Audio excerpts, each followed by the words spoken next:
nakaisip ng paraan para hindi na magbayad ng gas, sa pamamagitan ng pag-imbento ng kalan na ito. Kumuha siya ng plastik na bote, gumawa ng butas sa takip gamit ang hot iron, at ikinabit ang plastik na tubo, at tinekpan niya ito ng pandikit.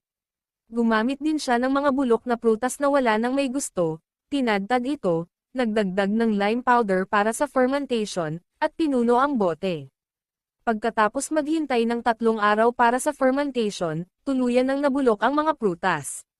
Naghanda din siya ng mas maliit na bote, gumawa ng mga butas, ikinabit ang bagong tubo, at ikinonekta ito sa mas malaking bote.